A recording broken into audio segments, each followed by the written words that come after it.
Καλημέρα σας, σεβαστοί πατέρες, αξιότιμοι κυρίες και κύριοι. Fathers, ladies and gentlemen, I will speak about the strategic communication of the term posthuman. I will explain what it means. First of all, what is the term posthuman?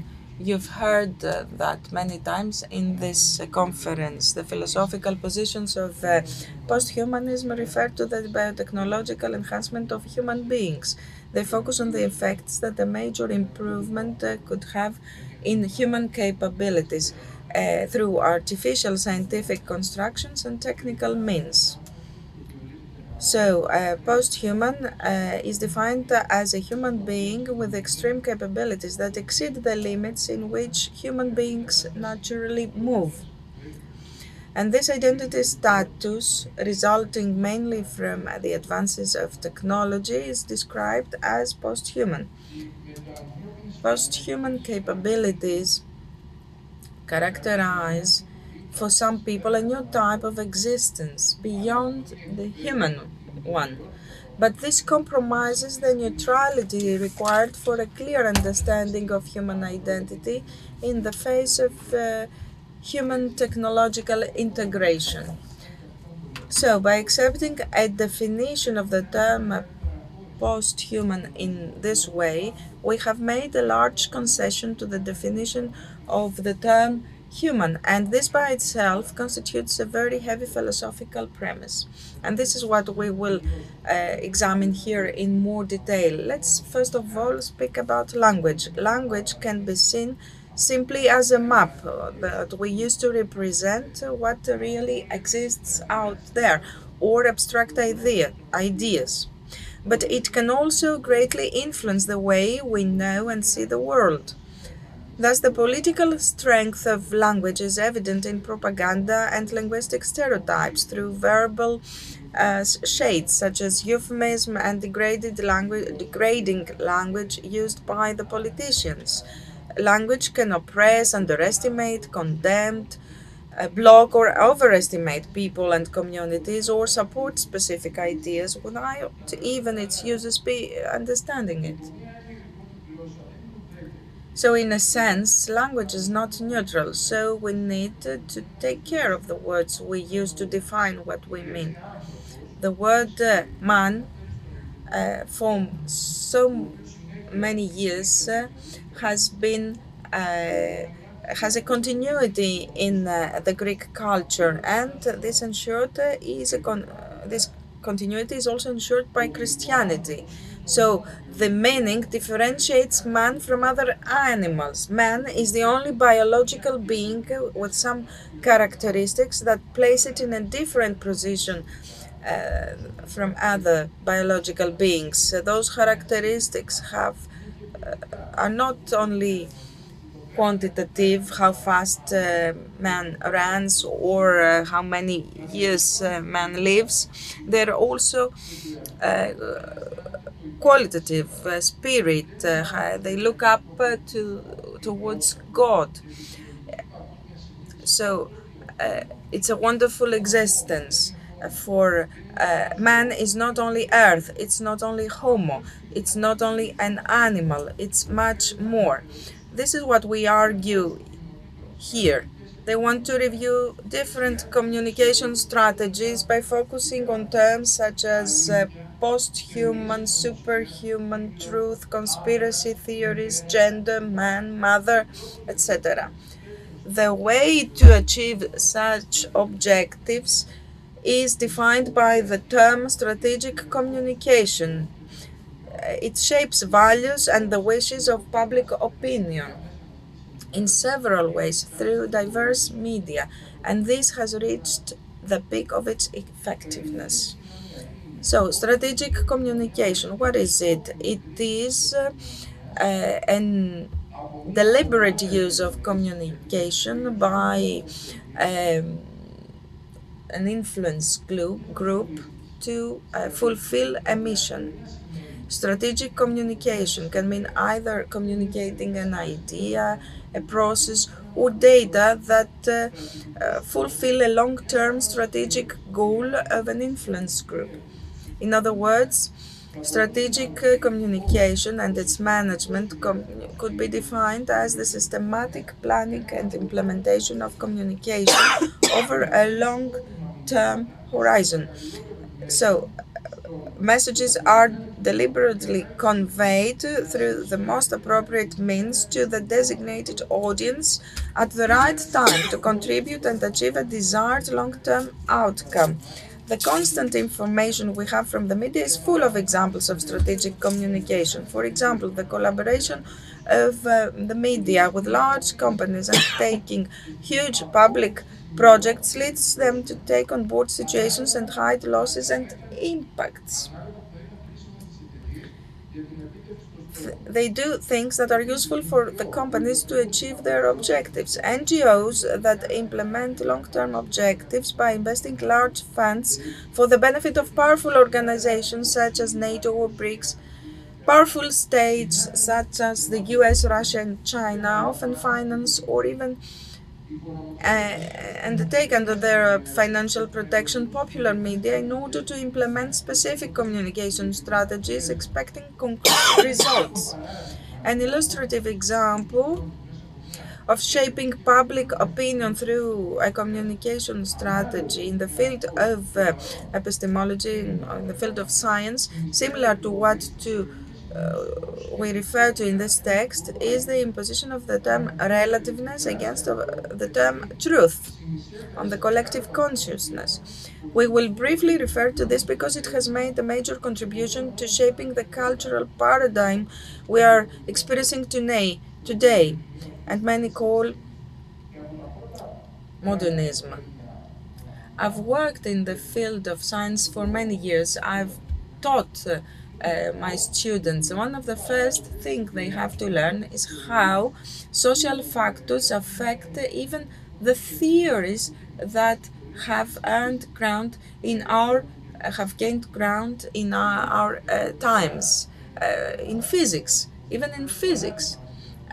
Let me give you an example from my discipline.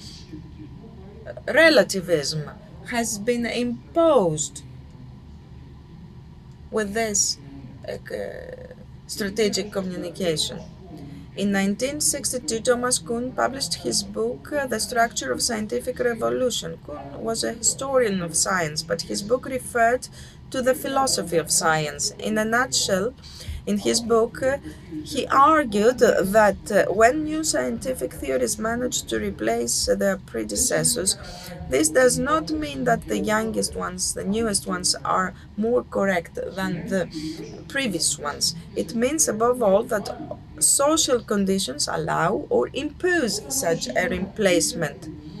But when the dominant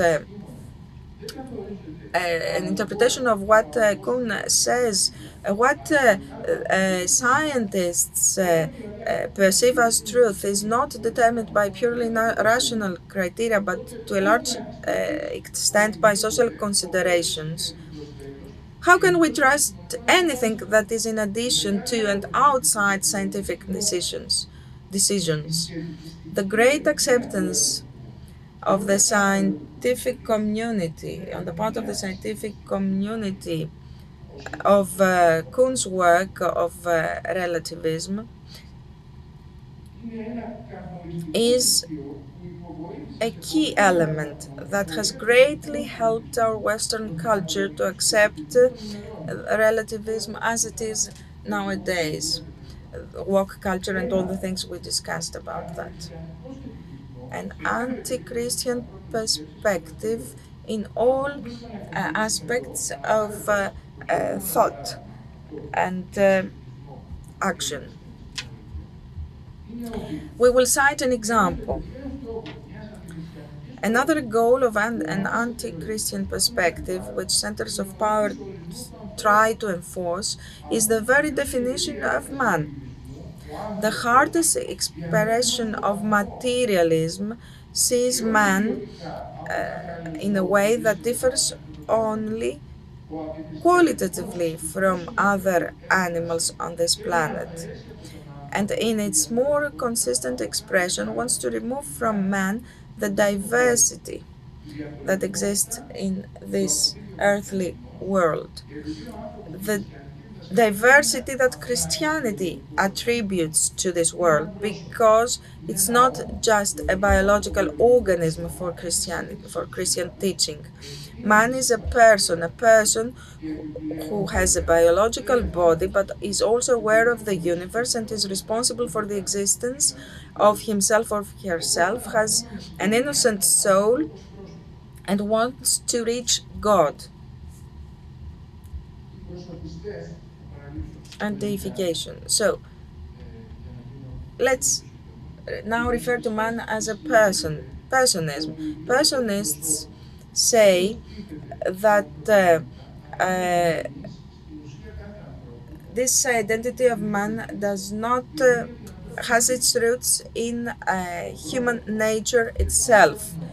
The person and the human person are synonyms in everyday language, and they refer to the same thing. Personists do not think that the characteristics that differentiate man from other, let's say, human beings is how many arms and legs he or she has and how far he or she can run.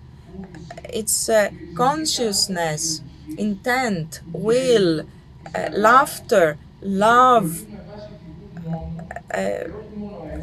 moral choices. All these things are important. These are not abstract characteristics of a species, they are the aspects of a unique biological organism, let's say, man. So the person can survive even when the biological functions come and go, with many changing factors such as maturity, injury, sleep, age. So if we accept man as a person, if we accept the biological organism as a vector of something much more complex and unique, i.e. something personal, if we do not consider humans an organism with mechanistic functions, then even if humans have thousands of implants, even if we deform humans in an extreme way, even we with a combination of substances and hormones, even if we manage to make them live hundreds of years, this will never be a person as identified by the Christian secular theory and theology. So it might be a person with different physical characteristics or capabilities or choices